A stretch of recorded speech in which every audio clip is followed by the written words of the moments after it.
So good afternoon, everyone. My name is Katie. I am the project manager of GoVolHerts. We coordinate volunteering across Hertfordshire, and we are a project of North Herts and Stevenage Centre for Voluntary Service, who exist to support all of the voluntary and not-for-profit organisations across the North Herts and Stevenage area. But our project in particular is county-wide, and we're funded by Herts County Council to be that one-stop hub for all things volunteering. So I do hope that you find today's session really interesting and informative. We've got 11 brilliant charities here to present today, and they will be talking to you a little bit about what their organisation does, what volunteering roles they currently have available, and also why volunteering, why their volunteers are so important to the work that they do. If you are not aware, we have our own volunteering website. It's called GoVolHerts, and you can find it at govolherts.org.uk. And all of the organisations here that present today are on GoVolHerts. So as they speak through their opportunities, I will link their page so that you can find out more. And also I will send out the full recording as well as contact details for each organisation as a follow-up to this. So obviously we've got all of your email addresses. We'll send all that information out via email. So for now, each organisation will be given 10 minutes to speak to you about what they do. And what they're looking for, and they'll also cover off things like the training process for the role, what benefits there are to you as the volunteer, and who the role is suitable for, and what sort of commitment is involved. So as I say, I hope there's something for everyone today, and if there's not, please do get in contact, and hopefully we can inspire you with something else. So I will just admit a few more people to the event today. For now, I will invite our first speaker of the day to present, and that is Claudia from Community Alliance Broxbourne and East Herts. So over to you, Claudia. Thank you very much, Katie, and good afternoon, everybody. I'm Claudia Bird. I work for Community Alliance, and I'm the volunteer coordinator, and I'd like to share with you a few details about our organization and the volunteer roles we have on offer. We, similar to North Herts CVS, support local community groups, empower them to do their best service within their communities. We build local partnerships and try and improve residents' lives with our projects. Some of our projects are involve volunteers, and a couple of those I would like to introduce to you today. It's our community car scheme and our Staying Connected project. So these are two opportunities that are quite different.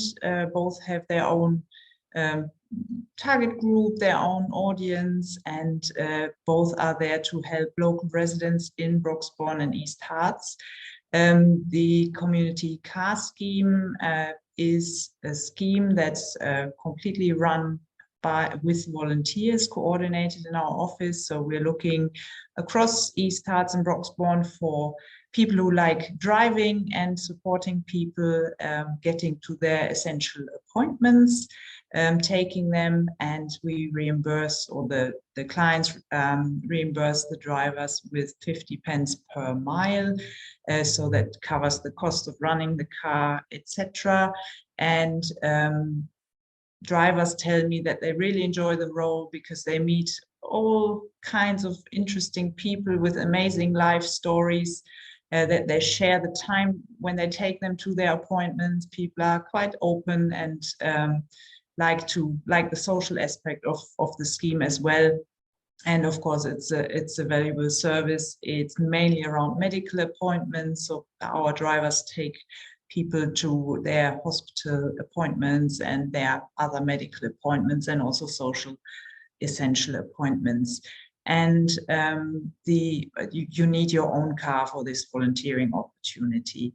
The other project that we run, which is very successfully expanding across different venues in East Harts especially, is the Staying Connected project, where we try and reduce digital poverty in our communities, help people use their own devices, their smartphones, laptops, their tablets, whichever devices they already have, and enable them to participate and achieve what they would like to achieve online. And for this project, we look for people in different venues, Bishop's Stortford, Buntingford, Stansted Abbots, where we are based, where our main office is, and Silbridgeworth, and we deliver sessions in cooperation with for example, local libraries, where people come on a regular basis, and there are sociable groups where we offer a cup of tea, a warm space in the winter as well, to get people out and learn more digital skills. So if any of you like to share their knowledge of IT and the digital world with people who are mainly quite at the beginning of their digital journey and need confidence and support to access the different services, then this is an interesting role for you. Both roles require an enhanced DBS check. We will cover the costs of that, and we carry that out for you. You will have access to sensitive information if you help people on their devices, and also you gain confidential knowledge of, medical appointments, etc., of clients. That's why we do an enhanced DBS check. And in terms of accessibility, we try and make our roles accessible to people of all abilities. Of course, you need your IT skills for the Staying Connected role, and you need a clean driving license and a car and the relevant insurances, etc., for the driver's role. We offer regular trainings for our volunteers. We try and organize a few social occasions as well. Of course, in the digital role, you'll be in a group, you'll help people as part of a group, whereas while you're volunteering as a car scheme driver, you'd be with the client, but volunteering on your own with your own car for a particular appointment that you're taking people to. Our volunteers who I see regularly tell me in very amazing stories how they love when someone finally gets something they're showing them online and has an aha moment and says, oh, I've really always wanted to know that, and now I finally have acquired that skill or learned that particular program or app. They find it very rewarding to help people in their journey. On our website, you can find all the details about the roles, so you're welcome to have a browse there and then get in touch with me. We can discuss some of the details, and perhaps one of those roles in your particular areas would be relevant to you. I would be very happy to hear from you, and thank you very much. If there are any questions, I'm happy to answer them now or afterwards directly if you get in touch with me. Thank you very much. Back over to Katie. Thank you very much, Claudia, for that brilliant overview. So as you heard, a selection of roles available for the Alliance at Broxbourne and East Harts. So hopefully something that will be of interest to lots of people here today. Yeah, if you want more information in the chat, there is the link to their profile on GoVolHerts. So you can have a look at that for more information. And I'm sure Claudia will share her contact details as well. If you have any questions, I'm sure Claudia will be around for a few minutes. So if you would like to ask her any questions in the chat, feel free to do so. And if you have any questions now, please do just shout. What I'm going to do is briefly just show you the schedule for today, so you know that what's coming up. Yeah, thank you, Claudia, for your email. So hopefully you can see my screen there.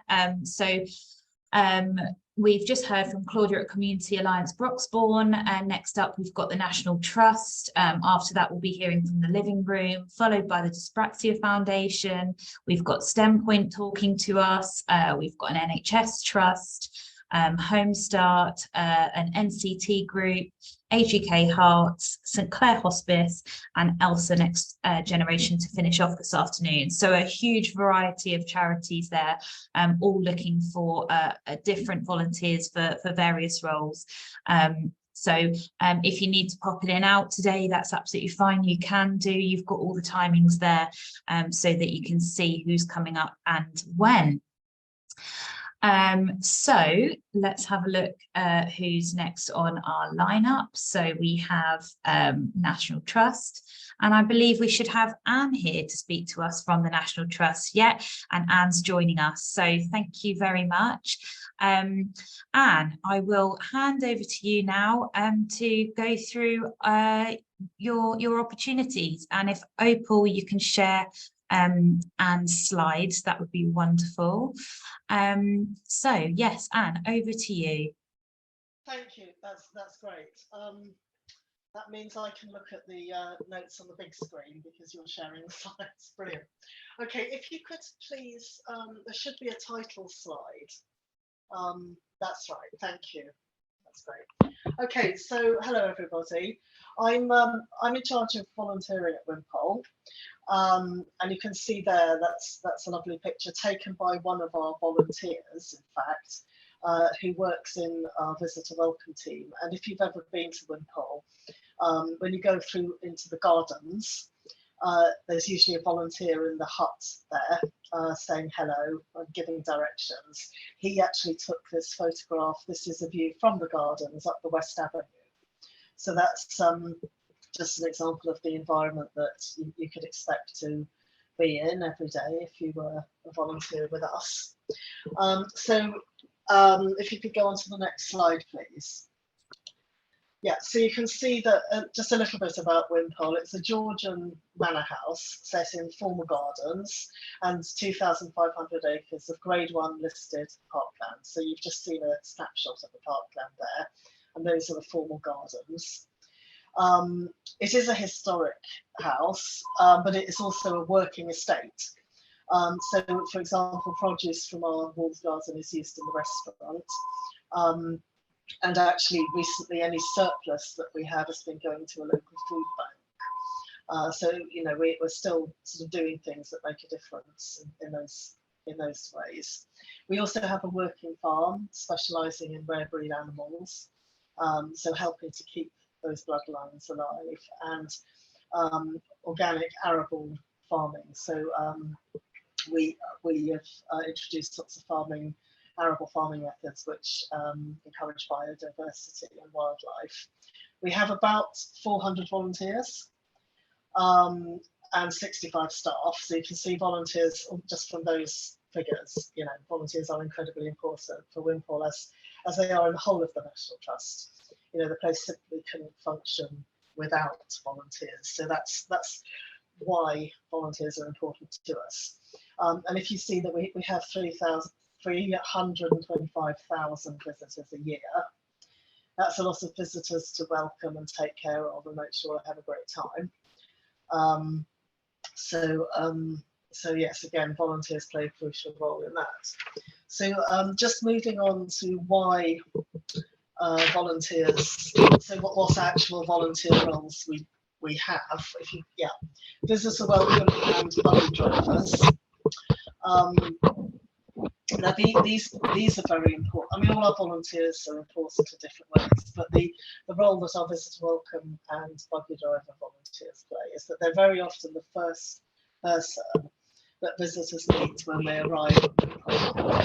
So they provide a warm welcome, they answer questions and provide directions. They scan membership cards. They help with counting visitor numbers so that we know how many people we're getting every day, and that helps us plan for the future. They provide a buggy service for less mobile visitors. So they're really important. And when I put this presentation together, I didn't know that we're also going to be recruiting for some car park volunteers, which is part of the same team, but specialising in the car park. And that's quite good because it can be a short-term opportunity if people just want to come along. We need the car parking volunteers during our busy season. So I mean, we could do with them this week, for example, because it's half term, but we haven't got any. But you know, during Easter, our lambing season, during all the summer holidays, the car park gets very busy. So because we're trying to move towards more flexible ways of, you know, volunteering models, we're trying to find more sort of short-term opportunities for people. So it could be suitable, like job seekers or young people wanting to enhance their CVs. So I'll give you my contact details at the end of this presentation, but that's quite a good one coming up. So that they'd be part of the welcome team, but that's sort of mainly based in the car park. So those are the welcome volunteers. Could we move on to the next slide, please? Thanks. Yeah. So so once you've arrived, then you'll want to look around. It's up to you where you go first, but you might make your way to the house. So here we've got the house experience volunteers, who again they're there to provide a very warm welcome, to answer questions, to protect the collection as well. So not in a, you know, a strict way of like telling people to keep away and not touch, but just to keep an eye on things, and then saying goodbye to visitors as they leave, which is you know, just as important as the welcome. And you'll see this chap there playing the piano. You know, people come.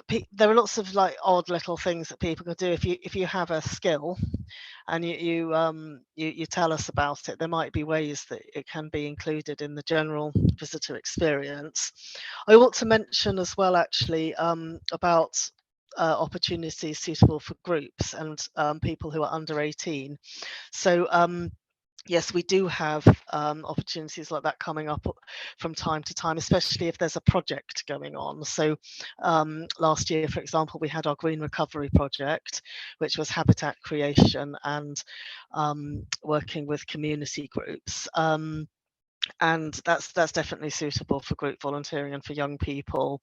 And the car parking opportunity, that would be suitable as well.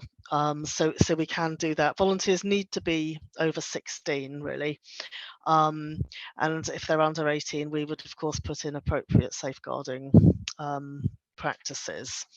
But so yes, we are, you know, those kind of opportunities do come up. Sorry, could we have the next slide, please? Okay, so this is another example at Walks Leaders. So that parkland I mentioned, they lead visitors on guided walks around the estate. These walks are very popular. So you've got two options. There's a Sunday stroll, which is a short, gentle walk with historical information from the person leading you. And the Wednesday walks are more for health, and they venture further afield. The other thing I ought to say about being, for example, volunteering in the house or being a walks leader is there's a misconception you have to know lots about history when you start, and actually you don't. The most important thing is making people feel welcome, and you learn all the factual information as you go along. Sorry, would you like to do the next slide, please? So visitor operations, again, this is a really popular role. It's, even though it doesn't sound very glamorous at first, everyone who does it really loves it. So it's helping to keep the place looking clean by litter picking, emptying bins, reporting broken or dirty signage. Again, as like all the volunteer roles at Wimpole, helping visitors find their way around and answer questions. And you can imagine at busy times, this is incredibly important. And again, I think this would be fine for young people. They could be working with others. They wouldn't be on their own. And it could be very good for a group who just wanted a bit of short-term volunteering, just to get a bit of work experience. sorry, could I have the next slide, please? Food and beverage. We're often looking for volunteers to help with food and beverage.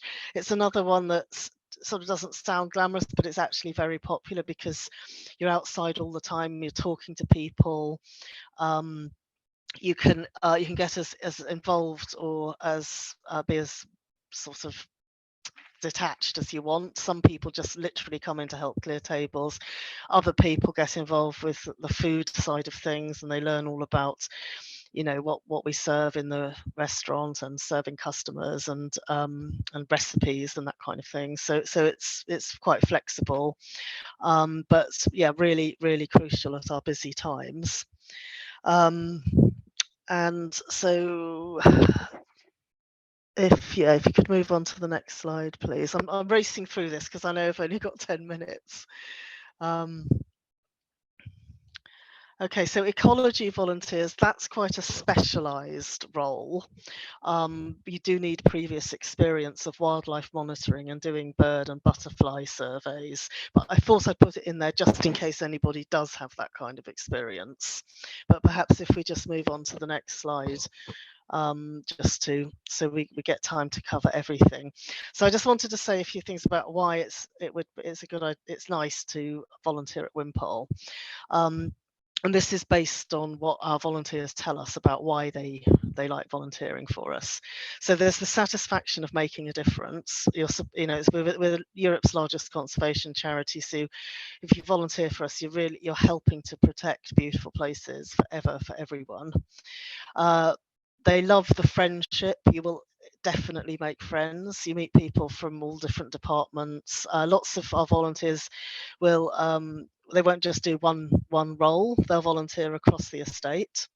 We have regular social events for the volunteers. So in the there's a summer showcase. You can see these ladies drinking their Prosecco, and then the Christmas party, which the jumpers aren't compulsory, but people wear them anyway. Can we have the next slide, please? And then there's also a volunteers club. And that's nice because it's run entirely by volunteers. So it's not us telling them what they need to be doing. They organise themselves, they invite guest speakers, they have an annual afternoon tea, and they go on day trips. So that's really good. And we do also offer complimentary tickets to some events, like the recent Christmas lights that you may have been to even at Wimpole. And then just don't take my word for it. These are some quotes from our volunteers. I feel as if I'm among friends and family. We're constantly giving opportunities to learn. I just need to answer the two other questions that were on Katie's list. Yes, we can offer additional support to make volunteering accessible. That will depend on the role and on the person, but it would, you would need to talk to us about it really. But yes, we have a policy called Everyone Welcome, which is all about being as accessible as possible. So, we'll try, and if we can do anything, we will. In terms of vetting checks, we ask for references. However, we'll do a risk assessment to see whether a role requires a DBS check or not. But not very many of our roles would, because you're never really left on your own with anybody, a child or a vulnerable person. So I've gone slightly over my time, I'm sorry, but the last slide, we have got some recruitment days coming up. So if you want to know more about those or about any of the roles I've mentioned, you can contact me directly. There's my email address, or visit our website. So you could do either way is absolutely fine. Thanks, Katie. Sorry, I know I've gone over the time, haven't I? But... No, that's wonderful, and there's so much to cover, and what a fantastic place to volunteer, as you said. Just such a different experience for your volunteers to really be involved in something wonderful and conserving those National Trust places for the future for everyone, like you said. So thank you so much for sharing all of that information. Again, the opportunities that are currently uploaded on GoVolHerts can be seen at the link in the chat. And if I know you can't share all of the slides that you sent today, but if you can share the slides with the recruitment days and your contact details, and then I can can send those out as a Sorry, follow-up. do you want me to put that in the chat? Did you? No, if you send them, if you email me the last 2 slides. Yeah, sure. Yeah. Because I know you can't. I know you can't send all of your slides, but if you send me the last 2, then I can send those out as a follow-up. That's lovely. Thank you very much. Okay, I'll do that. I have to go now. I can't stay for questions, but no, people can email me if they've got any questions. Super. Yeah, just pop your email in the chat and then that's there. Thank you so much, Anne. Thanks for your time. Cheers. All Bye. right, wonderful. So up next, we are going to hear from the wonderful the Living Room charity, a fantastic charity and a brilliant cause, helping so many people and their families and people around them as well. So without further ado, I'm going to hand over to Vlad, who's going to be telling you all about the Living Room today. Thank you. Thank you, Katie. Unfortunately, I don't have a presentation, so you're stuck seeing my face, which it could be a boon or not. Right, I am the community fundraiser for the Living Room, and what we are, we offer, how should I say this?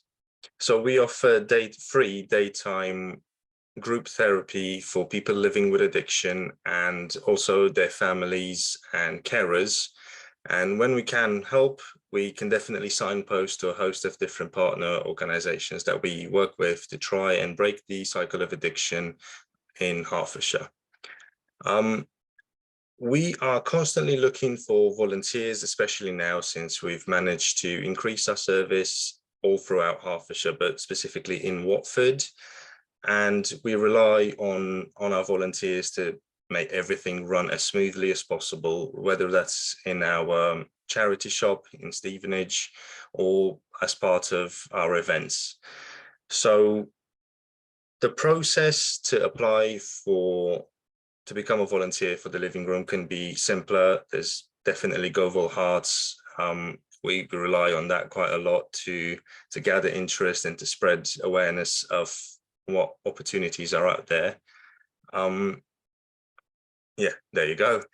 And most of the volunteering opportunities currently available are also on our website, plus our application pack is there, so it's only easy to go from there as well. The only thing to take into account is they need to be 16 or over to actually volunteer for us. We are fully insured. You provide training and all sorts of other learning opportunities for our volunteers to learn as much as they can. And also a DBS check is not necessary generally when not working with our service users or not influencing them in any sort of way. And right at the moment, we don't really have any volunteering opportunities that work directly with our service users. The onboarding process is quite easy as well. There's an induction, there's training, and there's future support as well for whenever anyone needs it. The current volunteering opportunities that we have are, due to our expansion, are generally geared towards office work at the moment, where we are looking to get more community fundraiser volunteers in the Living Room, specifically in St Albans and Watford, to help organize events, plan them, participate in those events, and also apply for different funding and try and get different funding for our service. Another one would be as a volunteer coordinator. Unfortunately, our latest volunteer coordinator had to leave due to family commitments, but we are definitely looking for someone to, just work together and manage as many people as possible. I would say that there's definite opportunities to volunteer to our events. We do have a large host of events that we organize throughout the year, either as community outreach to try and spread awareness of addiction and their causes, and also fundraising events where we raise funds. The best way to actually do that would be to be part of our supporters of the Living Room, which is a dedicated group of staff, volunteers, and former service users that just like to keep in touch with our service and give back as much as they can, that's a great opportunity to keep in touch with us and to find out all the ad hoc opportunities that we have. Hey, you know, join our events. They're generally fun. It's to everyone's taste. We organize everything from you know, outdoors mountain climbing stuff to theatre and other games like quizzes and so on. That's really all I have to say. I will be sticking around for questions. Otherwise, I will put down my contact details in the chat to answer any and all of your questions. Thank you very much. And thank you, Katie and GoVolHerts, for the opportunity to be here. That's wonderful. Thank you so much, Vlad, for outlining the sort of roles that you have available. And yeah, important to say that there's always different needs coming up as and when you have events running and things like that. So do have a look on the GoVolHerts site, but equally feel free to reach out to the Living Room Direct and have a chat with them to see if they might have something that's suitable to you. As always with volunteering, it's a two-way street. So if you think that you've got skills to share and you are really passionate about a certain cause, it's always well worth picking up the phone because charities will absolutely be so happy to hear from you. So yeah, always feel free to reach out. Okay, thanks again, Vlad, for your time. As I said before, if you've got any questions for any of today's presenters, feel free to pop them on the chat. Even if they can't stick around, we can pass them on to the organisation. So feel free to pop any questions in the chat there. All right then, so moving on, without further ado, we're going to hear next from Lisa at the Dyspraxia Foundation. So Lisa will be talking to us a bit about what they do and why volunteers are important to them and what roles they currently have available. So Lisa, then over to you. You're on mute, Lisa. Sorry, I said thank you, Katie, and then can everyone hear me? But obviously you couldn't. So Dyspraxia Foundation, we're based in Hitchin, and we are the only national charity that supports individuals, families and professionals that are there supporting people with dyspraxia. Dyspraxia is also known as DCD, which is Developmental Coordination Disorder.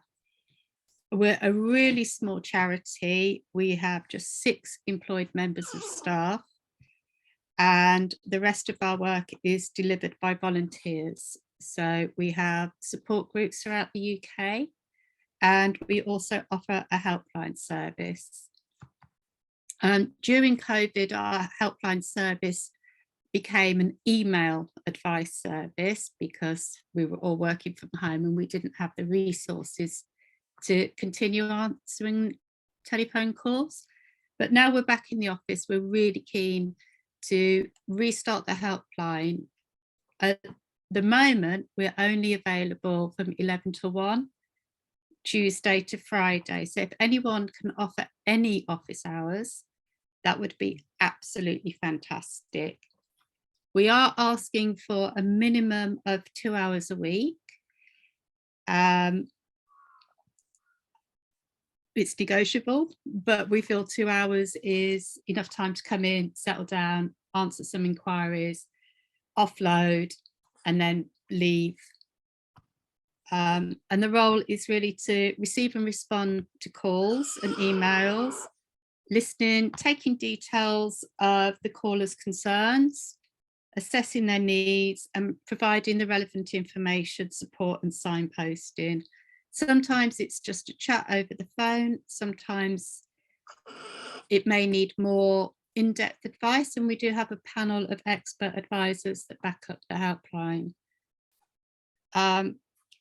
Currently, we're receiving about 10,000 inquiries a year, not just to the helpline, but across the foundation. The helpline is on about 2,000, I think, at the moment. So we give full training and ongoing supervision. And when you start with the foundation, another volunteer or a member of our Hitchin team will be assigned to buddy with you and help you throughout your volunteering journey with us. So we're looking for somebody who's got an interest in helping other people, and the ability to communicate clearly and sensitively is really important. Good listening skills, and to be able to work both alone and as part of a team. You really do need to have quite a high level of patience and emotional resilience. Most of our callers are lovely, they're just looking for information. Sometimes we can get somebody who is quite frustrated. Empathy towards everybody is really important.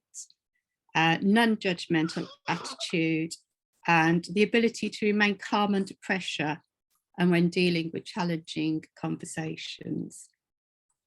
It would be really, really great if you have basic computer skills, but training will be provided. Knowledge of dyspraxia and interest in dyspraxia and other neurodiverse conditions would be brilliant, but again, full training and information is given. And if you've got experience in a helpline or call centre environment, again, that would be really good. We do our best to meet any reasonable adjustments needed, but unfortunately we are in a listed building and there are stairs to our offices. We're on the first floor and we're not able to install lifts or stair lifts or anything to enable people to get up the stairs at the moment. We offer regular training sessions, both face-to-face and via Zoom. And the vetting checks that are required are a basic DBS check, which we pay for. We do ask you to complete our online safeguarding training. We ask for 2 references. I'd like you to come along to the foundation in Hitchin, have a chat, and we also do a formal induction. So we treat the first 3 weeks you're with us as a trial period, both for you and for us. And at the end of that time, we'll just sit down, have a chat, see if you want to continue volunteering with us. And if you've got any concerns, or maybe you want to change what you're doing with us, then that's the time when we'll go through everything. So if you're interested in volunteering with the Dyspraxia Foundation, you can contact me, Lisa, and it's membership@dyspraxiafoundation.org.uk. I think I've probably gone through that quite quickly, Katie. Lovely, thank you very much, Lisa. It's always good to hear from such diverse charities, and I always learn something on these. I did not know that you were based in Hitchin, and you're probably sitting just around the corner from me because I'm in Hitchin as well. So there we go, you learn something new each time. We're West Alley, just around Paynes Park. Oh, brilliant, not too far, right central then. Yes, yes. Great, lovely. All right, Lisa, well, that was wonderful. Thank you so much for all the information. And as I said, the link to the opportunities for the Dyspraxia Foundation are in the chat. So please feel free. But Lisa, if you want to pop your email and a phone number, if you have it into the chat, that's wonderful. And people can get in contact with you to find out more. So thank you once again, and I'm sure others will run over. So it's great that you've been nice and brief. We always have to run these things with military precision, as there's so much to fit in. And considering we support over 230 charities, 11 is just sort of scraping the surface of what volunteering opportunities are available. So yeah, brilliant to hear from you though, Lisa. Thank you so much for sharing. Thank you, Katie. Okay, so up next, we are going to hear from Joanne at STEM Point. So Joanne's here with us.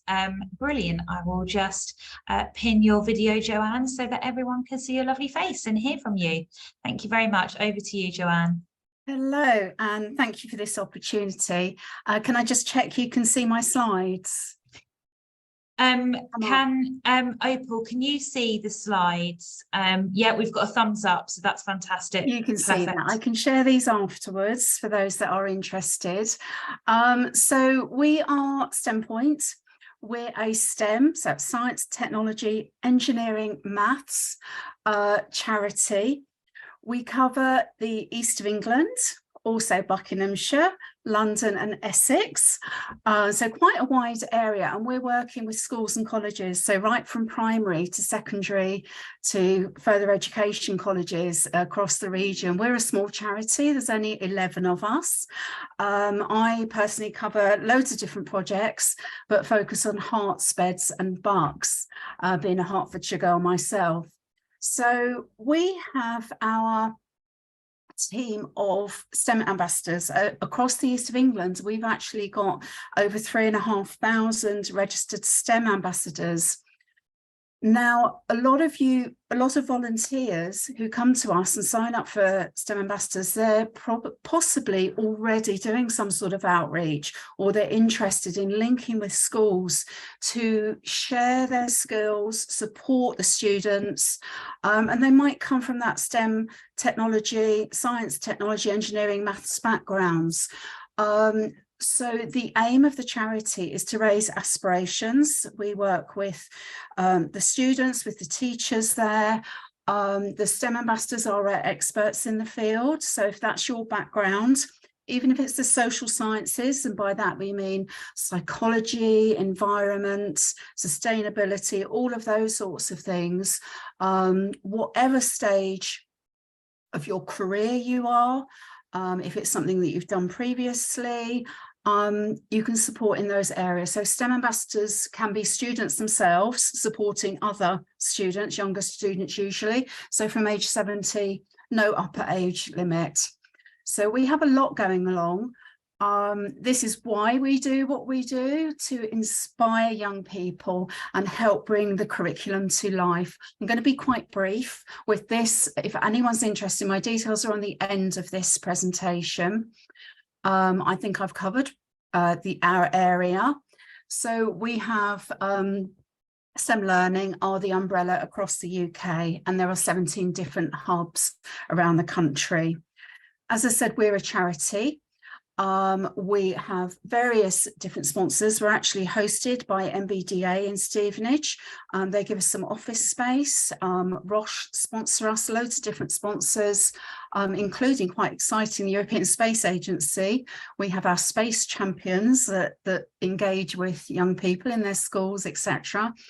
And we have been, STEM Point have been running for over 35 years. So we've been building and building that network of businesses. We kind of like the collaborators. We link the volunteers to the schools. So if any of you would like to work with schools, but not quite sure how to go about it, or already working with schools, please do contact us. So this is our team. We've actually got a new member of the team, Richard, who has just joined us as well. And we are mostly around this area. I'm in Stevenage, mostly around Hertfordshire area, but a bit beyond. So I love this picture. It's the impact of a STEM ambassador. Just speaking to some primary school students, asked to draw a scientist. So over here we have a stereotypical male scientist, bit mad, bit crazy. And then after our volunteer STEM ambassador talking to them, they've realised that there's all sorts of different opportunities for them in STEM. Loads of different ways that you can become involved. All of our STEM ambassadors receive an enhanced DBS check. We cover all that, and ongoing training, support, highlighting what's going on in the schools. Also, I don't think it's on here, if you're a school governor, that counts as well. I'm a school governor myself at a primary school in Stevenage. So outside of my work hours, that counts as my volunteering, my STEM ambassador activity. So I won't go into detail then, because I know time is limited. You are covered by our STEM ambassador insurance policy.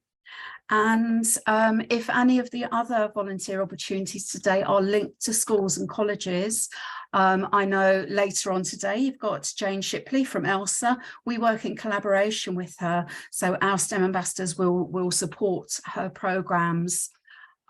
We also do placements for students. This is specifically for first year of sixth form, year 12, for disadvantaged year 12 students. So do get in contact if you're linked to a business or might like the support of a student who'll be working on a live research project with you. Do let me know. I won't go into detail about that because we've only got a few minutes. Science Capital, what we mean by that is the young people right from primary right through having those interactions with the experts, with the volunteers, bringing the curriculum to life. So they're adding and adding to their bag, if you like, of experience. So they're adding all those opportunities, all those skills that they're learning to that. Again, I'm going to skip through that. We work across the range, obviously embracing diversity. That is my presentation. So it was a bit of a whirlwind. My email address into the chat. It's actually behind me on my screen behind me. And if we've got any time, happy to take any questions or be sent any questions. Thank you very much, Joanne. Lovely to hear from you. And again, what a diverse charity from others we've heard already today, yeah, learning lots about the fantastic work that you do, especially in partnerships with schools, inspiring young people. So thank you so much for all of the information that you've shared. If anyone does have any questions, we have got a couple of minutes, so if anyone on the call wanted to unmute themselves and ask any questions, I can see that Lisa's still on the call. For instance, I think Vlad's still around. So if you wanted to ask any questions of any of the presenters so far, including of Joanne, please do feel free to. Just as a refresh, what I'll do is just show you the schedule while we're waiting to see if anyone has any questions. So you can see so far we've heard from Community Alliance Broxbourne, the National Trust Wimpole, the Living Room, Dyspraxia Foundation, and Joanne's just spoken about STEM Point.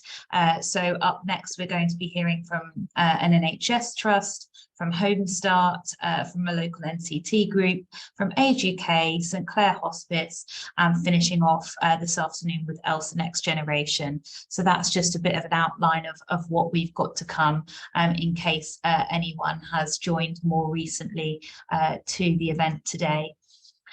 So very much grateful for your time, Joanne. Thank you so much. Yeah, if anyone's got any further questions, please do feel free to ask them.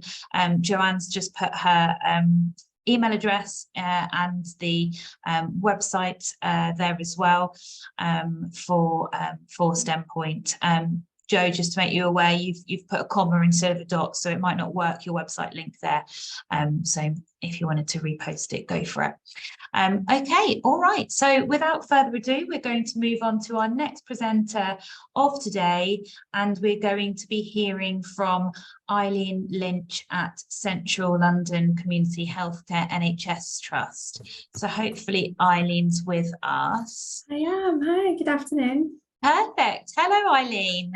Great to see you here. Thank you so much for joining us, and thank you for your time. Thank you. So I will just pin you to the screen so that everyone can see you. Have you got slides today, Eileen? I do, yeah. Yep. Okay. Yeah, let me just make you a co-host so you've got the share option. Yeah, you should have that enabled now. Thank you very much. Excellent. I'll just assume everybody can see, but if you can't, let me know. Yep, we can see. Oh, magic. Excellent. Well, thank you very much for having me today. As Katie said, my name is Eileen Lynch and I'm the volunteering manager at Central London Community Healthcare NHS Trust. Bit of a mouthful. I just wanted to talk to you today about volunteering, what we are as a trust and how you can get involved. So we're a community healthcare trust, which means we're not the hospital, we're not the GP, we're that bit in the middle, which is about keeping people well at home, helping them to manage long-term conditions so that they don't end up in hospital, and generally just trying to sort of manage independent health as much as possible. So we'll be your services like home visiting, district nursing, health visiting, diabetes, podiatry, those kinds of services that we offer then. So we actually operate across lots of different London boroughs and across Hertfordshire as well. So I wanted to talk to you today about some of the opportunities that we've got available in Hertfordshire in case you are interested in getting involved with us as an NHS trust. So the kinds of things that our volunteers do across the trust then are mainly about improving our patients' experience when they come to us. I'm sure lots of you will have experience of going to an NHS service, whether that's a clinic, an outpatient appointment, something like that. And our volunteers' job is to make sure that whenever you come to us, you have as positive a possible time as you can as a patient. So a lot of our volunteers will help as meet and greet volunteers. They'll welcome patients, they'll show them where to go, they'll sit with them and chat with them if they need a little bit of extra help or attention, and just help them to kind of make attending appointments as easy as possible, really. We also have ward befrienders. So these are volunteers who come and they sit with our patients who happen to be staying with us maybe for a couple of weeks at a time. Our patients can often get quite a bit bored sitting about all day, so it's really nice to have volunteers to come and cheer them up and chat to them, engage in activities with them, and generally it's just been good for social isolation and helping patients' recovery so that they can get home quicker. We have volunteer drivers as well, and they support our district nurses to get out to visits to see patients. When we have a volunteer driver supporting a nurse, they can help to see so many more patients in a day, so it really makes a massive difference to what we're able to deliver as a community service, which is brilliant. We also have a couple of other volunteer roles on there which are a bit different, a bit unusual. So our patient stories volunteers, they do one-to-one interviews with our patients to find out about them, about what their experience was like, about what could be better, what could be improved, and then we collect those stories and we share them at all of our kind of trust business meetings to help make sure that all the people who are kind of the decision makers, or whenever we're thinking of a strategy or something like that, we've always got a patient story to keep us really focused on the patients that we are dealing with. We also have appointment-minded volunteers, which is exactly what it sounds like. We have service user group support volunteers, so helping patients to come along to groups, to group activities, to help set those group activities up, to facilitate those activities. And then we also have some volunteers who help with online support groups for patients as well. So it's quite varied in terms of what we have on offer. In the Hertfordshire area then you'll see I've posted 3 sort of main locations for where we have inpatient wards.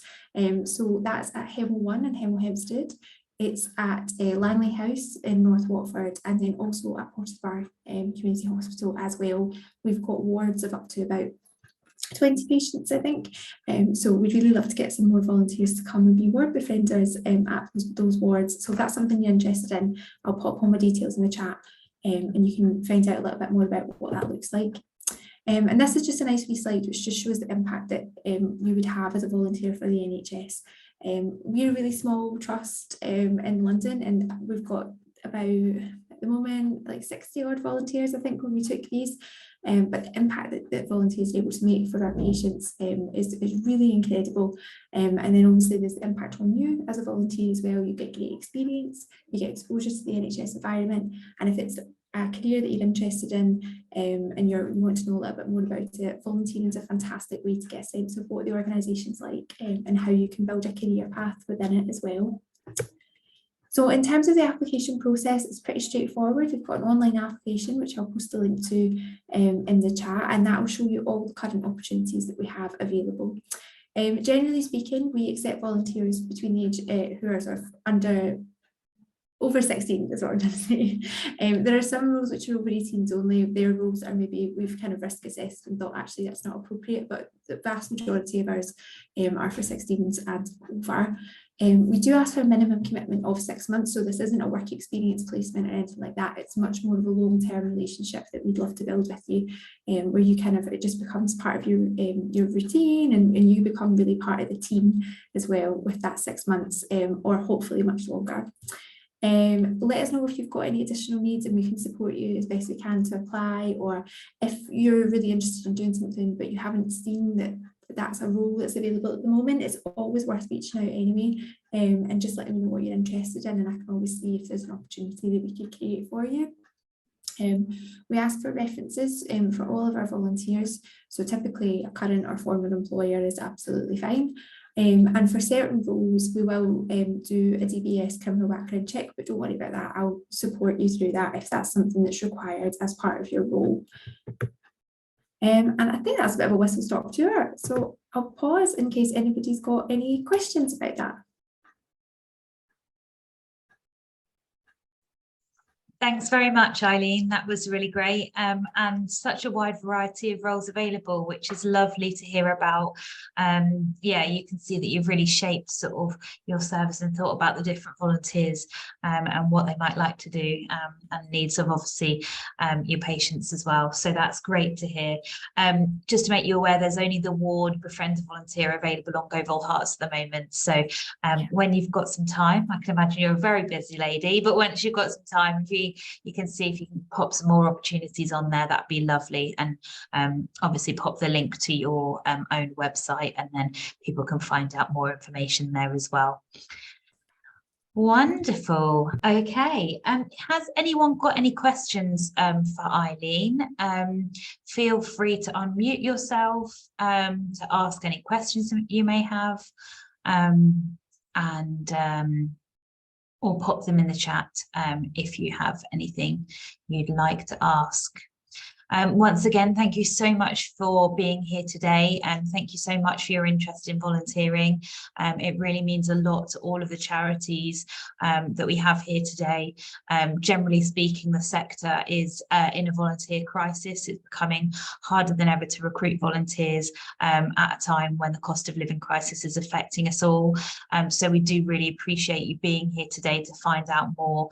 And it is just a reminder to you all as well that volunteering is a two-way street. You get so much out of volunteering in terms of, you know, making those new friendships, building your skills, building confidence, learning new things, just getting out there, adding some routine to your day. Yeah, it's a great thing to do. And again, just to reiterate, if there isn't anything that really sort of sparks your interest today, although I hope there will be, but if there's nothing that sounds sort of up your street, then feel free to reach out to us at GoVolHerts, and we can certainly find one of the over 600 opportunities we have available that will be suitable for you. So yeah, there's something for everyone, I'm sure. So thank you once again to all of our presenters so far. We're now going to move on to hear from Home Start, and from Home Start, we're going to be hearing from Jackie Cotton. Oh, Claire's actually here. I can see, Claire, you've got your background, so perhaps it's Claire speaking with us today. No? Okay, not a mix, it's a joint. It's all of us. Oh yes, you're doing a collaborative piece. I remember now, ladies. Yeah. So you are very lucky because you're graced with the presence of multiple of the Home Start team who are going to share with you. So Opal, if we could get the Home Start slides loaded, and we can talk through the presentation today. All right, so I will hand over to the Home Start crew who will chat to you about what's on offer. Thanks very much.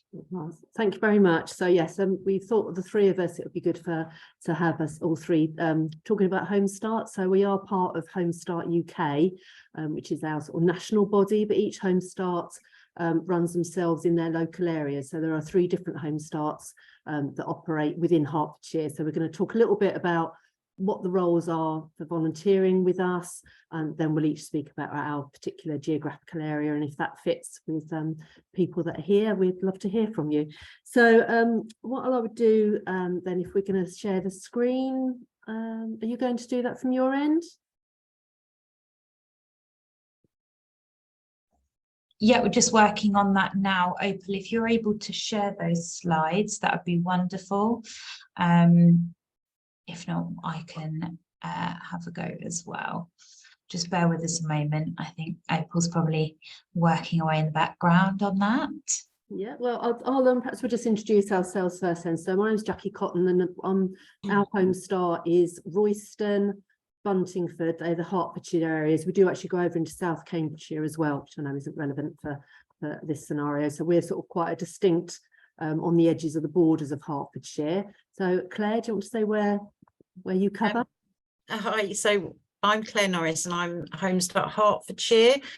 So we cover East Herts, North Herts, Welling Hatfield, St Albans and Dacorum. So that's the areas we cover in our area. And then I'm going to hand over to Michaela. Good afternoon all. So my name is Michaela Foster-Osborne and I'm representing Home Start Watford, Three Rivers and Hertsmere. So for those who are from the Hertsmere area, we would be your local Home Start. Right, so I don't know if Claire, you want to, we haven't got the slides, but I think you can talk about what we do as Home Starts. And oh, here we are. So sure. So whilst you do that, I will start talking. So what does Home Start do? Home Start is a nationwide charity, as Claire already said, supporting families with young children. Again, as Claire said, we are all slightly different, operating slightly different. So in Home Start, Watford, we support families with children under the age of 5. Some other Home Starts may vary. What we've got, both all Home Starts today, represented today, have 2 roles for volunteers available, and that is a home visiting volunteer and a family group volunteers. Home visiting volunteers are parents themselves who visit a family for 2 to 3 hours per week to help them with anything they want, being a shoulder to cry on, being a listening ear, maybe a spare pair of hands if mum or dad is dealing with twins or children, 2 or 3 children at the same time, just anything. As a parents on this call, you will remember how hard and difficult the first few years are. And this is what we do. We support mums and dads the first few years of their children's life, because children cannot wait. Family groups, again, every Home Start slightly different, but we all run family groups where families are really nourished and really looked after by our volunteers and our staff. And we would appreciate all the Home Starts on this call. We would appreciate more volunteers for our group so we can invite more families. I'll hand over to Claire. Thank you. Can we go on to the next slide? So why become a Home Start volunteer? Because it's lovely. And so our volunteers, they do support families when they need it most. So we ask that volunteers are either parents themselves or that they have experience of looking after or working with children, because we just feel they've got that knowledge, experience and that ability to empathise with the sort of things that parents go through on a day-to-day basis. And we do get all sorts of families referred to us with all sorts of different needs, as Michaela said a minute ago, but also things like isolation, anxiety, low mood, and we've seen quite an increase in families who have got children with additional needs, which can be really stressful for a family. So it's just like Michaela said, it's just good for some of them to have an extra pair of hands, you know, and even so that they can sit down for 5 minutes sometimes and get a bit of a bit of a rest, a bit of a breather. So that's what, and that's, you know, I think it gives people just a real sense of being able to help others. So that's, you know, our volunteers give us such great feedback about, you know, supporting families and about how much they enjoy it. So yes, by volunteering, you can sort of transform, like I said, the lives of children and their parents. And also it's a way of volunteers sort of gaining experience. Sometimes you might be a parent whose children have just gone back to school, and you might be looking to go back to the workplace, and you're not feeling that confident. And you just might need a bit more experience. And, you know, volunteering is a really good way to get back into the workplace, because, you know, it's giving you a bit more independence, increasing your confidence and your skills. And yes, so it can really help, you know, when you're writing your CV, to be able to say that you've volunteered and supported a family, and the changes that you've supported them to make can be really powerful. So I think being a Home Start volunteer is a really positive thing. And just for us, all of in Hertford, in the Home Start Hertfordshire, at the moment we've got 5 volunteer managers who are paid members of staff, but they were all once volunteers. So it is a really good pathway into the workplace if that's what you're thinking of. So Jackie, is it over to you now? Over to me. So the next slide. So what do you need to become a volunteer? And I know Claire and Michaela would say the same. All the feedback we get from our volunteers is they really enjoy volunteering with us. So you get a lot of value back, which is important. If you're volunteering, you need to get something back. So we ask, as Claire said, that you have some parenting, caring experience, that you have a caring, compassionate and non-judgmental attitude. We're very much working alongside families to families' agendas. We're not there to judge or tell them what they should and shouldn't do. It's really coming alongside families when they're sort of having a bit of a time of struggling. And so having an understanding of what the pressures are of family life. And that can be really helpful if you've got that understanding, again, for families that you might be supporting. We do ask that you attend our thorough training course. Different Home Starts run them in different ways, but they cover the same sort of material. So you're very then confident to go and become either a home visiting volunteer or a volunteer at one of our groups. We give you all the necessary training that you need. And the courses are very well thought of. Again, if you're thinking of going on to other employment, they are very well thought of in something on your CV as well. We just ask that you commit to support families in a confidential way. If it's a home visiting, we're asking for sort of 2 to 3 hours a week in a family home.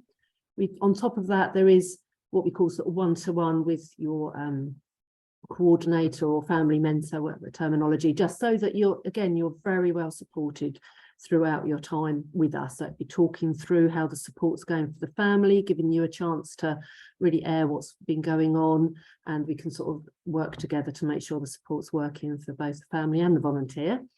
And then also we, if you didn't want to do the family support home visiting, we also have volunteers that like to help our family groups. It's a lot of fun, a lot of activities for children, activities for parents, and our volunteers really like that. So it's committing. That's a little bit of a less commitment. You don't necessarily have to come every week. So that fits for some volunteers that perhaps haven't got a slot every week to give. We do undertake enhanced DBS checks, and we do take up 2 references. That's really important. But the main thing is, you know, your experience of what's really valuable for families. You don't need formal qualifications. It is that understanding and non-judgmental attitude that really makes a difference for our families. So if I just speak a bit, so I'm going to go overrunning, but just a little bit, our scheme. We covered, so we're in Hertfordshire, but we're on that Royston, really North Herts border and down to Buntingford. That's if you're in those areas, we'd love to hear from you. And we support families with children that are 9 and under. We've got a training course coming up very shortly for our home visiting volunteers, and we'll be running a course shortly for our group volunteers. Home visiting volunteers, the course is face-to-face for us, and that's over 6 sessions. Our family group training is also face-to-face, and that's just 1 day of training to become a family group volunteer. So please do get in touch with Volunteer Hearts if you're interested in that. So if I pass over to Claire. Yeah, I haven't got much more to add. It's just this year we're running 3 of our courses. We usually run 2, but we've increased it to 3 this year. They're running across the district. We've got them running in Hemel, Hempstead, Hitchin and Hertford. So if you're interested in any of those, just let us know. I think Katie's just put the contact details in the chat. So yeah, please do get in touch with us. Yeah, thank you. Michaela? Yes, please. So we are running our preparation course for home visiting volunteers in March, and we're running it over 5 Wednesdays. There are 5 Wednesdays in March, and we will be covering the prep course on those Wednesdays. There is a continued recruitment for the family groups volunteers. And if you contact us, we will direct you to our family group manager, who will then contact you directly. With the preparation course, oh, sorry, it's all dark. With the preparation course, which is just coming up in a couple of weeks' time, we are trialing a hybrid approach. So there will be teeny bit of e-learning, which is not scary, which is not difficult. And then we would discuss those subjects, what you've prepared yourself and learn at home in your comfort of your home. And then we would cover that again and reiterate that on the following day. So it's kind of hybrid. So we are trying to attract as many people possible, being more inclusive when it comes to time. So that will be 5 weeks starting on the 1st of March. Thank you. That's everyone. So I don't know if anyone's got any questions for us or anything. Wonderful. Thank you, ladies, for your joint approach there to Jackie, Michaela and Claire. Really appreciate you coming along today and for agreeing to share a slot, as the slots for these things are always in such high demand. So it was great to hear from all 3 branches, and I have put the links to all 3 branches there. And of course, if you get in contact with a branch that's not your local one, I'm sure they can signpost to each other. And of course, I'm sure similarly to other charities, you don't have to just volunteer in your area. Feel free to contact a branch which is outside of your area. I know some people feel more comfortable volunteering where they're not likely to bump into families and service users and things such as that. So yeah, I just wanted to add that on as well. So brilliant. Thank you so much. Such a worthwhile charity. I mean, everyone here today is, but when families are so under such pressures currently with the state of the world, it really does make a huge impact, the volunteering that you do. So thank you very much to the 3 of you for your time today. Okay, any questions, please do pop them in the chat, and I'm sure you can reach out to the ladies via GoVolHerts or via their contact details as well, which I'll send up in the follow-up email to this. All right, lovely. Thank you very much once again. We're now going to move on to hearing from NCT, and I'm going to hand over to Sarah, who's going to talk to you about what that means and what they do. Thank you. Yeah, I do have some slides as well. Am I okay to just share them from my screen? Yeah, absolutely. That's fine, Sarah. Amazing, thank you. Can everybody see that okay? Yep. Cool. So yeah, my name's Sarah. I am from the volunteering team over at NCT.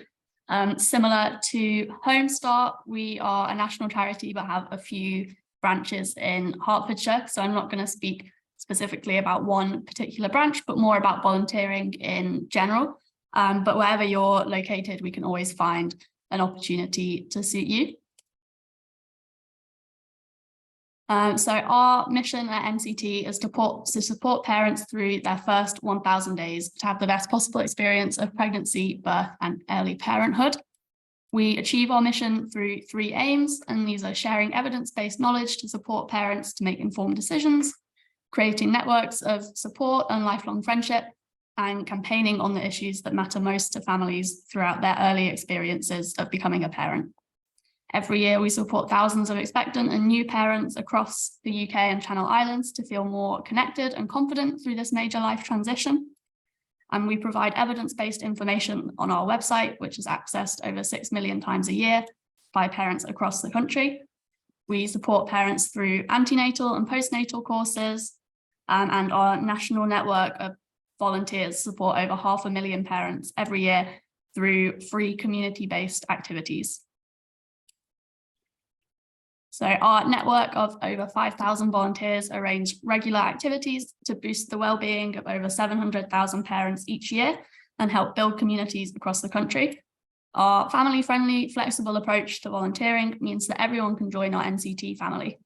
How much time you give is completely up to you, but it's a great way to join a like-minded community, develop new skills, and have some fun.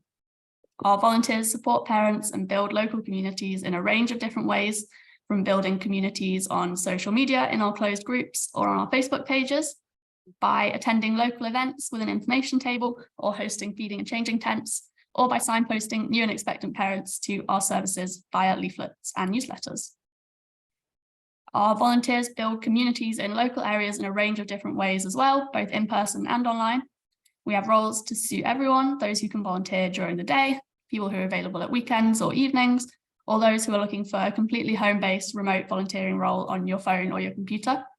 Typical ways that you can get involved are by hosting one of our parent and baby groups, hosting an outdoor walk, arranging a social event in an evening, or helping us to build an online community or writing a newsletter. NCT volunteers offer a range of support for new and expectant parents. We have specially trained volunteers with lived experience who focus on peer-to-peer support, volunteers who love arranging or helping out at our nearly new sales, volunteers who really want to make an impact in the community who volunteer in our baby bundles groups, volunteers who help out at our hiring libraries where we offer slings, nappies, wellies, reusable party plates.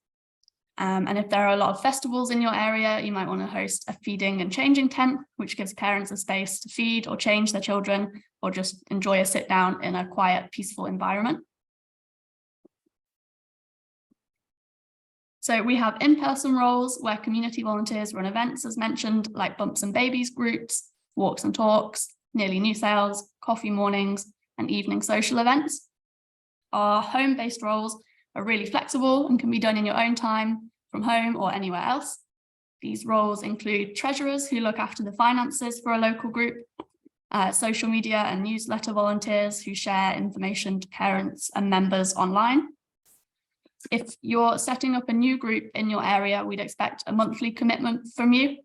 It's helpful as well for treasurers to be able to commit to a minimum of 6 months, but you can always do more if you'd like.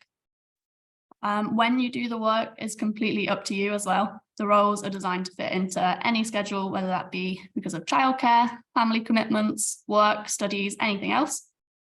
Most roles require a minimum of 30 minutes to 1 hour each week, but again, you can do more if you like.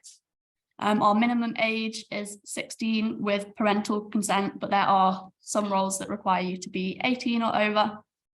We don't need a DBS check, and we don't look for any references either. So it's really straightforward to get involved. It just is a sort of informal chat with a member of the volunteer team and some of the other local volunteers. The skills that are needed vary slightly between roles. If you're interested in a social media role, for example, it helps to be familiar with social media platforms like Instagram and Facebook. But if you want to be a treasurer, we're not necessarily looking for accountants. Just as long as you're familiar working with numbers and managing a budget, you'll be absolutely fine. We offer online training, which is really simple and straightforward that you can just complete as and when you've got time. And the only skills and things that overlap for all of the roles is that you're friendly and supportive, a good communicator, and non-judgmental when talking to and working with the families that we support. In terms of a few specific local opportunities, I've got these ones that came to mind first. So no matter where you're located, we can find a role that suits you and your interests. So please do get in touch if you're interested in anything that's been mentioned so far. But at the moment, specifically in Hertford and Ware, we've got some volunteers who have helped to run nearly new sales in the past and would love to run another one. They're just looking for a volunteer to help them coordinate all of that. So that would be more of a leadership role that we would estimate to take around 1 to 2 hours per week. In Bishop Stortford, we've got a sling library running at the moment, so it'd be great to find some volunteers who are interested in running a group alongside this. The team in Herts North is already really active. They're one of our most active groups, and they have groups running on Tuesdays, Wednesdays, and Fridays. So they're always looking for more help at these in-person groups, but are also really active on social media, publish a really great newsletter. So there's quite a lot of opportunities there to get involved if you're looking for something more admin-based. And in St Albans at the moment, we don't currently have any active volunteers. So we're really looking for someone proactive who'd be interested in starting a new group and just helping to establish more of an NCT presence in the area. But that's all that I was going to cover today. I'm not sure at the moment that all of our roles are actually listed on the GoVolHerts website, so I'll block some time off tomorrow to make sure that they're all there for all of the different branches in the area. But if you do have any questions or you're interested in any of the roles, please do just send us an email. The address is on the screen, or it was, at volunteering@nct.org.uk. Thank you. That's wonderful. Thank you very much, Sarah, for the overview you provided and a whistle-stop tour, but a very clear one. So thank you so much. Yeah, just to make you aware, it's only St Albans and Welwyn Hatfield that are on GoVolHerts at the moment. But feel free to get in contact with me and have a chat, because you can just have one profile and then duplicate the roles and just add the different locations. So yeah, I can help you with how to do that if that'd be easier for you. Lovely. Thank you so much for being here today. It's always nice to hear from different organisations and for us to learn about everything that you do as well. So it was great to have you here. We're going to move on to our next charity of today, which is Age UK Hertfordshire, and we're going to be hearing from Margaret at Age UK. So Margaret, over to you. Oh, brilliant, thanks very much. So as I start, my name is Margaret and I'm the volunteer recruitment coordinator for Age UK Hertfordshire. Is it possible to go to the next slide, please? So just a bit of background about us. Our head office is in Hertford. We cover North Herts and Stevenage, Watford and Three Rivers, Welwyn and Hatfield, East Herts and Broxbourne, St Albans, Harpenden and Hertsmere, and we're a local independent charity supporting over 15,700 older people each year. Our strategic aims are to alleviate loneliness and isolation, tackle poverty and inequalities, and build resilience within the communities across Hertfordshire. Can we go to the next slide, please? So the organisational overview. Our mission is to improve the lives of older people in Hertfordshire. Our values are to be caring, inclusive, enabling, influencing, and innovative. Next slide, please. So who can volunteer? So basically, anyone over the age of 18 can volunteer with us. Unfortunately, at the moment, we can rarely accommodate under 18s or groups because we only have one visiting centre at the moment. But we'd love to hear from anyone who would like to fundraise for us, as that's always something we're interested in. Another option is for anyone who might be looking to gain work experience following unemployment, a career break, or if they've recently retired. One of the things I learned when I was unemployed was that I was advised to try and find volunteering opportunities because they look great on a CV. So I would advise anyone who's in that situation to look at volunteering. Next slide, please. So volunteering, volunteers are the heart of the organisation and continue to be fundamental to the running of our charity. Without their contribution, we would be unable to combat loneliness across Hertfordshire. And I just want to share a couple of quotes from, first from a client who said they have been the perfect befrienders. It's a husband and wife, encouraging and supporting me through some really tough times and enabling me to understand and cope with my new disability. So that's a really positive piece of feedback from a client. And another bit of feedback I wanted to share with you was from volunteers themselves, who said, we wanted to contribute in some small way to the problem of loneliness in the UK, and we've ended up making a new close friend. So as you can see, volunteering really is rewarding. And during 2021 to 2022, nearly 500 volunteers provided support. And you can see the social value of the support was estimated to be over £261,000. Next slide, please. So Age UK Hertfordshire currently supports over 3,000 older people in Hertfordshire each week. And there are various ways to volunteer with us. So I'm just going to show you a few of those now. Can we go to the next slide, please? So we have something called a befriending service. This is where we provide friendship and a listening ear to people who are isolated and lonely in later life.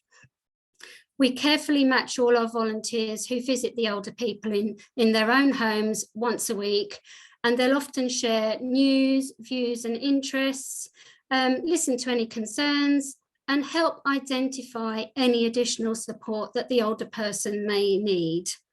So for example, you might have somebody who is a train lover, so we would try and match somebody else who's a train lover, likewise pets, animal lovers, things like that. And we usually attend the visit with the new volunteers and when they first go to the client to make sure that they get along. So you're not left to go it alone. In 2021 to 22, 723 older people were supported through our befriending scheme. Next slide, please.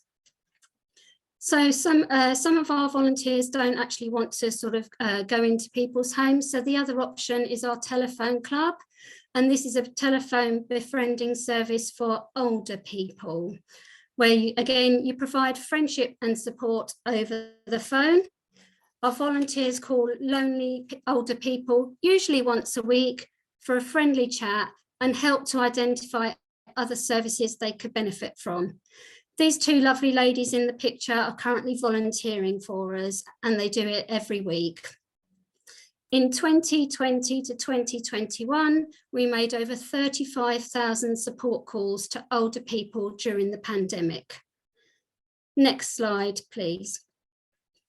So another way that you can support is through our 10 to 3 clubs.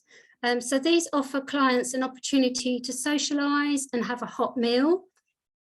As a volunteer, you'd be supporting the club supervisor by chatting or listening to the clients. You might be making drinks. You could be asked to set up an activity and likewise clear it away. So these clubs are great places to make new friends and obviously take part in a range of activities. Sometimes they have live entertainment or speakers that come along, and often they go on trips out and about. And they are across the Hertfordshire area. In 2021 to 22, as you can see, there were 25,207 club attendances. So I think that's a really great achievement, and it shows that people are very much interested in socialising. Next slide, please. So the other area we're looking for volunteers is within our information and advice team. So they provide support over the phone or at home. They can help people who are looking to claim benefits. They also support people who are applying for lasting powers of attorney. We can look at housing options, finding care homes for clients. We can direct them to community care and health services that they may need. Again, leisure and social activities, and also access Age UK Hertfordshire schemes and local services. And we also provide IT training. As many of you know, with COVID, a lot of people's communication base had to change. So IT training has become quite an area where people do need support. Things like Zoom, Teams or Facebook. Next slide, please. So the process for volunteering is quite straightforward. Volunteers can apply via our website with one click. They can email us directly at the email that's quoted on the slide, so that's volunteering@ageukhearts.org.uk, or they can call the telephone number on the screen and speak to myself. I would usually speak to a potential volunteer, and then their details are passed to the coordinator for their area, who will contact them and arrange to complete their DBS and undertake references. All our volunteers complete an induction. And as I said earlier, for anybody who's going to be visiting in the home, they would be supported, and we do make sure that they are happy and confident going into people's homes. They're not just left to deal with situations themselves until they are 100% confident. We offer continuous training opportunities. There's regular support from their coordinator, so if they do have any issues, they have the option to speak to their coordinator, or they can speak to myself and I will happily liaise with the coordinator on their behalf for them. We also provide extra support following the loss of a client. We've had a few incidents where clients have passed away, and the coordinators have attended the funeral with the volunteer to give them some support. We have quarterly newsletters for all our volunteers, so we actively keep them up to date with information that is happening across the organisation. And we do have an annual volunteer survey, which is sent out just to get some feedback from our volunteers to see if there is anything that we can do better as an organisation. So as I've said, all our services, our roles are on the website, which is www.ageuk.org.uk/Hertfordshire. And I can see that Katie has very kindly put that on there. I will add my telephone number for anyone who wants to give me a call directly. Anyone who is local to Hoddesdon, I will be at the community event that's happening at the library on the 11th of March. So please do feel free to come along and meet me and have a chat and discuss volunteer roles that we have. The volunteer roles that we do have are now on the GoVol website as well. So please do have a look, and if there's any volunteers who would like to apply, it's very straightforward to do so. I'd like to say thank you for listening to me today, and happy to answer any questions if anybody has any.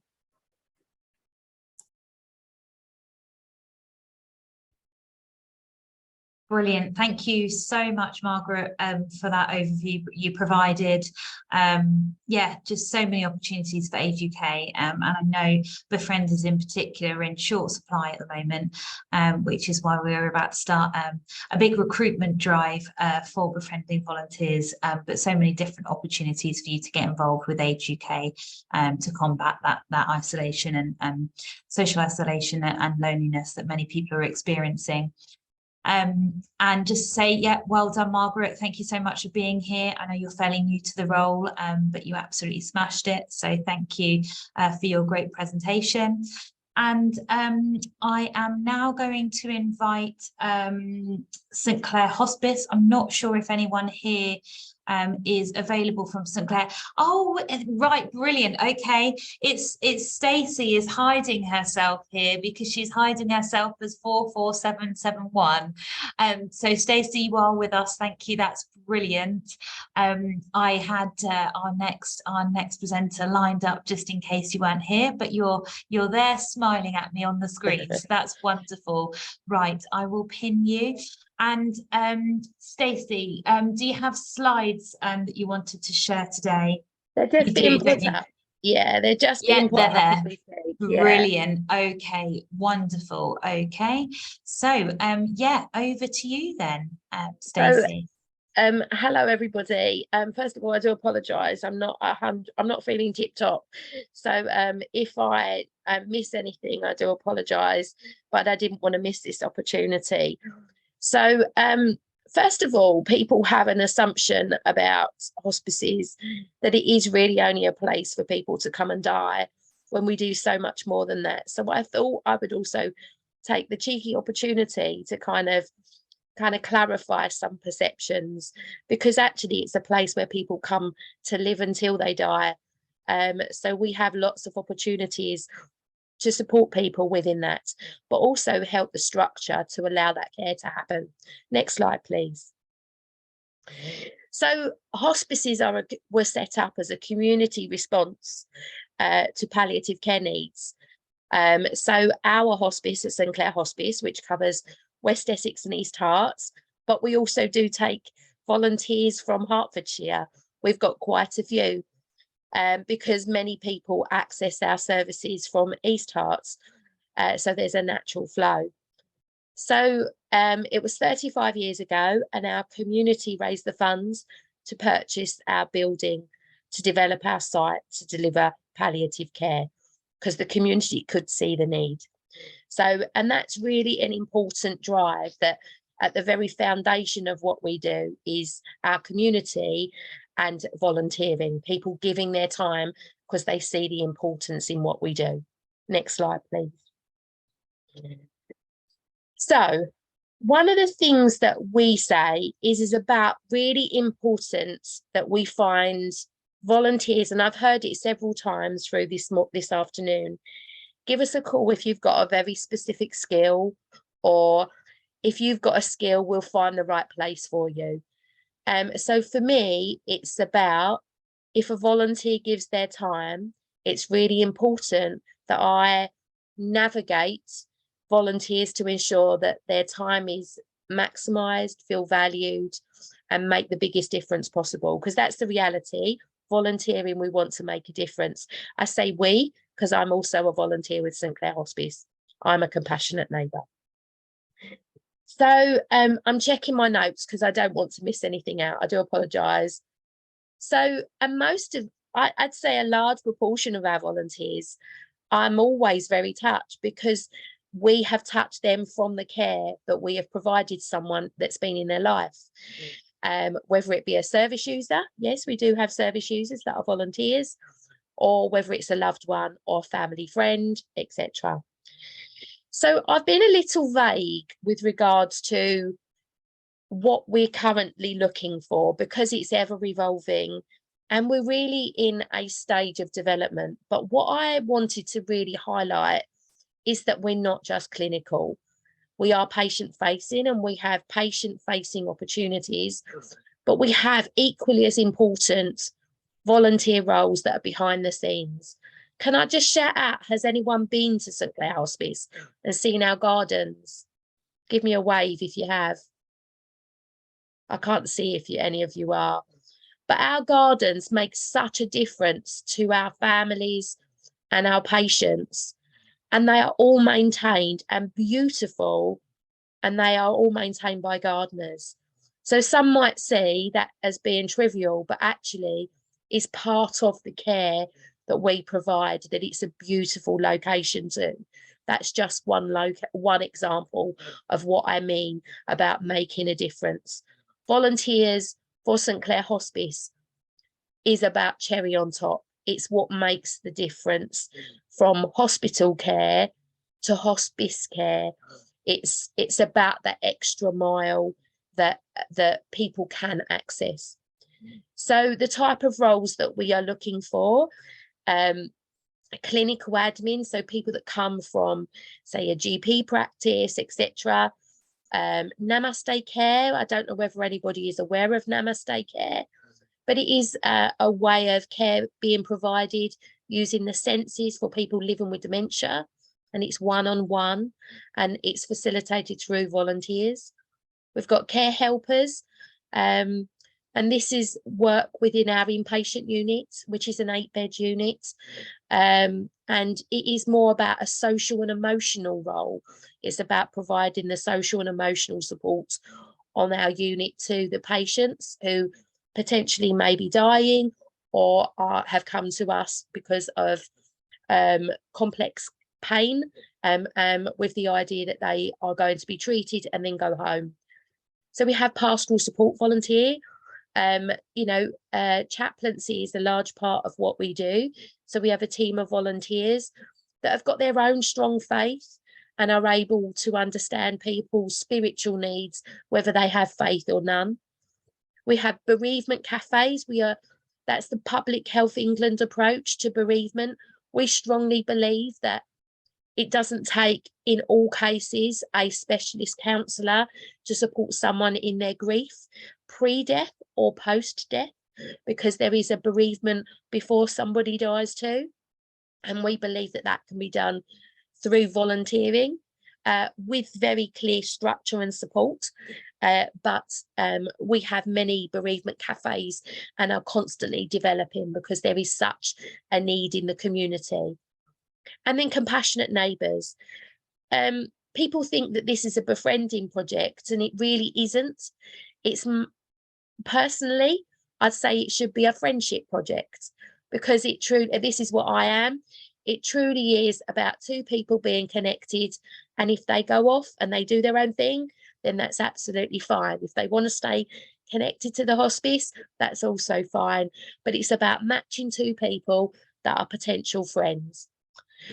We also have a lot of, we wouldn't be able to do what we do without our fundraising, our retail teams. We have to raise over £8,000 a day just to provide the care that we do. So our fundraising, our retail, our lottery, our legacy is huge to us, and we appreciate everything that everyone gives to us. So, but it takes a lot of volunteering hours too, which we are always in awe of. We also do things like we have to, behind the scene, we have to have everything PAT tested. We've recently just assigned a volunteer who's come in and is an electrician trained PAT tester. And we also have a social opportunity in the hospice once a week where it's open access. People can come for tea and toast, and it's free of charge. So if any of you want to come, would like to come, number one, any of you know anyone that would benefit from a social space, then please, everyone is welcome. Next slide. So all of those things that I spoke to you about are the type of things that we have volunteers in, but we've also always got things developing in the background. So for instance, I know that we are looking at setting up a Namaste Care gardening group. So people living with dementia, gardening, and that is going to be one-to-one volunteering. We're not there yet, but I know that that's something that's developing in the background. So if anybody is interested in volunteering for St Clair Hospice, or has specific skills that you would like to talk to me about, or would like to get involved in being a cheerleader at an event, anything, give me a call and we can talk through how we can make that happen. We do take volunteers from 14 years old. We are limited where we can put them. Generally, it's in our retail situations, and we are limited the number, which is really unfortunate because usually work experience is only 2 weeks or a week in the year. So we get a glut of them coming all at the same time from all the different schools. But we can offer some work experience. Duke of Edinburgh, work placements is another area. And before I go, we're also a great opportunity for employment. Please do take a look at our website. we also have a lot of vacancies at the moment across the whole board, clinical and non-clinical roles. So please do, if you're looking for employment, please do take a look at St Clair Hospice opportunities. Thanks a lot. That's me done today. Thank you very, very much, Stacey, and what an absolute soldier you are for getting through that when we could all hear that you were suffering. So I hope after this you get to have a nice relaxing evening and go and have a rest. But yeah, it's so lovely to hear from a hospice organisation. Obviously that pastoral support that you'll get within your volunteering opportunity will be second to none if you're part of a hospice organisation. So yeah, lovely to hear from all the different opportunities, and great that you reiterated the fact of you know, volunteers not having to fit into a box, and if you do have skills, then all of the organisations here would love to hear from you. So thank you once again, Stacey, for your time and for presenting today. All right. Sorry, yes. Can I also say that I'm very aware that I haven't put all of our roles on the GoVolHerts website, but that's because I've put the things that are specific to East Herts on there. But please do, if you know, I'm happy to have a discussion is what I'm saying. I will always keep your website up to date, but please take a look at ours too. Wonderful. Thank you so much, Stacey. That's great. Thanks for adding that. Okay, so last but not least, we have our final presenter of the day, and we've got brilliant Scarlett waiting from ELSA Next Generation, who's going to speak to you a little bit about what they do and the volunteering opportunities that they have available. So I'm going to hand over to Scarlett. You're on mute, Scarlett. Sorry, hi. Yeah. There's a presentation as well that I sent to you. Of course. I shall share that for you now. Thank you. So while Katie does that, ELSA Next Generation is a community interest company based in North Hertfordshire, but we work all across Hertfordshire, and we go into all educational settings. It will be explained shortly in a minute. And we do careers education. So we work on bridging the gap between education and employment for these young people. And like I said, we work across all educational settings. So if I go to the next slide.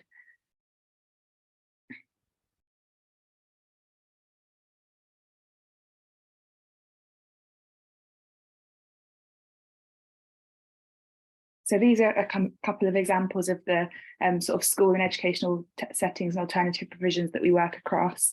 So obviously mainstream schools is a given, but then we also work in excluded centres. So in Hertfordshire, they're called ESCs, but across the country, they're called PRUs, so whatever you know them as. And these young people, although they're excluded from mainstream school, it's often but just due to trauma at home, or the school doesn't quite know how to deal with that young person. There's something going on in their home life and they don't know how to cope at school, because mainstream school just isn't the right setting for so many young people. I mean, sitting in a class full of 30 kids for sort of 8 hours a day is a big ask. So these settings are wonderful, wonderful provisions for these young people that can't, they just don't cope in a mainstream school. So we go into settings like these, and we sort of do workshops with them. So this is where the volunteers come in, and we ask our volunteers to come along and just get stuck in with the workshops that we're running. We provide all the information, we provide everything. We have the workshops already created, and we ask the volunteers to come along and help us run them just for some extra set of hands. And often the way it goes is in the morning you'll arrive at the centre. The students might be a bit sort of wary of you because they've never met you before. They don't quite know what to expect. They're not sure what's going on. And then as the day goes on, they start to make friends with you. They start to get to know you. They start to chat to you. And by the end of the day, they don't want you to leave because they've had such a good time getting to know you. And they're all absolutely lovely people. Every time I go to a day like this, I just leave with the biggest smile on my face because it's such a great experience. But we also work in Lonsdale School in Stevenage. I don't know if any of you might have heard of that school before, for students who are neurologically and physically impaired. We work in Knightsfield in Welham, which is a school for students who are deaf. We work with students who are in care, so the Hertfordshire Virtual School, we're a professional partner of them as well. So right across the board, there's a real range of opportunities open. If I go to the next slide, please. Thank you. So yeah, we just want to get anybody involved that we can. There's no scope for being a volunteer. There's no requirements. I mean, we're happy to have a Zoom before the event just to sort of give you a brief on what would be expected, so you don't just turn up and not know what's going on. And we're happy to have a Zoom, but there's no need for any DBS checks or anything. We escort you around the school, or a member of staff will escort you around the school. So yeah, there's no sort of checks to be a volunteer. Can I go to the next slide, please? So these are a little bit about ELSA Next Generation. And obviously, like I mentioned about the excluded centres and the workshops that we deliver in those, but we also work in mainstream schools as well. So for example, recently we're in Hitchin Girls School, running a Get Work Ready Day there with about 10 workshops, and we had about 45 volunteers attending that one day, and we ran all different types of employability workshops. And so we had a couple of different businesses there, for example, PayPoint, and we had Tesco's. We had lots and lots of really big international and national and local businesses running workshops. So for our volunteers that were coming along as mock interviewers, it's not only an opportunity, obviously, for continuing professional development and everything, but it's also a really good opportunity to network. So if you're looking to meet any people, or you're maybe looking for a job at the moment, or just looking to meet some new friends or anything, it's a really great opportunity to come along. I mean, on that day, like I said, we had 45 people, and at break time and lunchtime and before the day and everything, all those people were chatting, networking and everything. So it's a really good opportunity, not just for us because we need volunteers, but for you as well. If I could go to the next slide, please. So this is a couple of examples of the events that we've run recently, like I said, at the Hitchin Girls School, but there's a couple of other ones there as well. We create work experience opportunities for young people if they need them. And something else that definitely we stand for is that it's not about what you know, it's all about who you know. I've learned that a lot while working here, because just through networking and meeting incredible volunteers, somebody might know somebody who is in the business that a young student is interested in, and then that's how everything happens, isn't it? So yeah, that's a couple of the things that we've been doing recently. If you could go to the next slide, please. Thank you. So these are a couple of the opportunities that are available now, and I think as well we've got a couple of opportunities up on the GoVolHerts tomorrow, but tomorrow I'm going to put aside some time so that we can put all our opportunities on there, because we've had a couple more dates being booked by schools for the next coming months, and I'm going to make sure I upload them tomorrow so that they're visible. I think there's a couple on there, but not all of them. But feel free to visit our website as well, because we list out all of our events on there. And just get in touch with an email as well, and you can look on LinkedIn and everything to see all of our opportunities on there as well. So the role of a mock interviewer here, that's in a mainstream school. We wouldn't have a mock interviewer role for an excluded centre, so obviously it depends on the sort of thing that you're looking for a volunteering opportunity. If you're more interested in doing a mainstream event, or more interested in a slightly bit more of a challenge, a bit more of a difference, then you can just come along and get stuck in, and it's a bit less pressure because there's no expectations of you. It's very much just come along and go with the flow.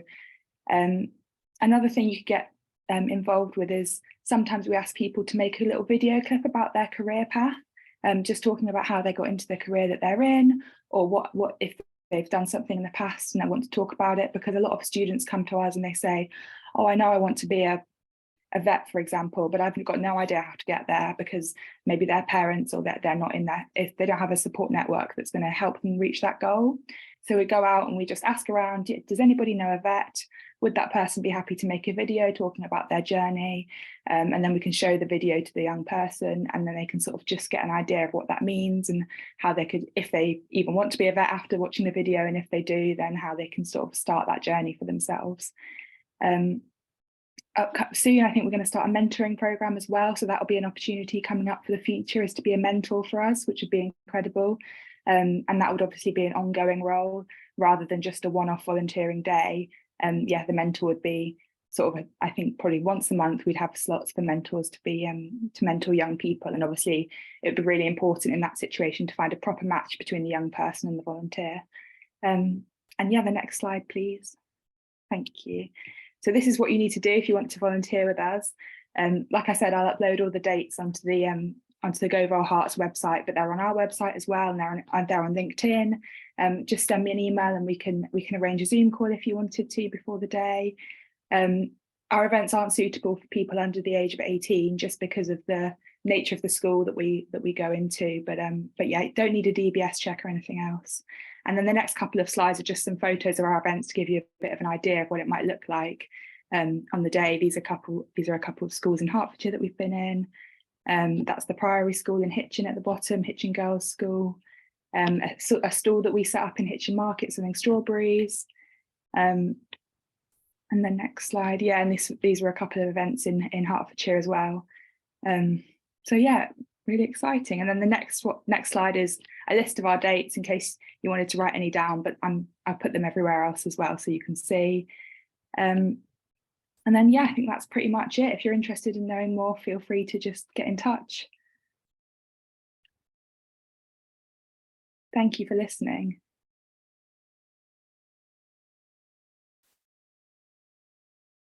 Lovely, thank you so much, Scarlett. It was great for me to hear all about the work that you do as well, because of course we support so many charities, and it's impossible for us to know the ins and outs of every single one. So it's great to see that support that ELSA provide for those young people at such a critical time in their lives, and having those positive role models and things can be so important to them. So that's wonderful. Thank you so much for that brilliant presentation and for sharing your slides as well. We hope to get all the slides sent out to everyone who attended today.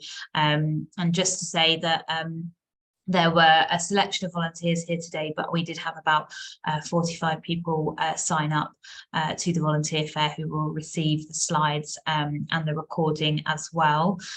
So the last thing I'm going to do just in the last couple of minutes, of course, if you've got any questions for any of the presenters today, do use the chat in the last couple of minutes if you would like to. But I'm going to take the opportunity to show you our website in case you haven't seen it before. So I'm going to share my screen now and show you GoVolHerts. So as I've been sharing the links today, all of the opportunities that we've been talking about today are on GoVolHerts. If you want to look for a volunteering role, you can simply click here, I want to volunteer, and it will take you through to our search page. So obviously, depending on where you're located, you can put your the place that you live or where you want to volunteer in here. You can choose the type of volunteering that you want to do, so whether it's a one-off or a longer term role. You can choose a cause that you might be interested, for instance. So if I click through and onto community and family, it shows me some roles there. And if I click on an activity I want to do as well, such as a practical activity, that will filter the results again for more hands-on opportunities. In the more filters option, there's also options for extra support, for trustee opportunities, if that's something that you're interested in, and also those which are under 18 as well. So do have a look on the website. All of the organisations that spoke today will be on there, but also there's a whole host of other opportunities there as well. What I will do is I will share all of the links to all of the different organisations following on from this, and I will just put the link to ELSA in the chat now so that you've got that available. There we go, I'll pop that in the chat. That's the link for ELSA Next Generation as well. Okay, so all that's left to do right on time is to say thank you so much to everyone for being here today. A big thank you to a volunteer of ours here at GoVolHerts. Opal, our brilliant office volunteer, has helped us behind the scenes today to ensure the smooth running of today's event. So a big thank you to our very own volunteer, Opal. And everyone, feel free to get in touch if you have any more questions. But that's it for today. Thank you for your time, and I wish you all a wonderful evening.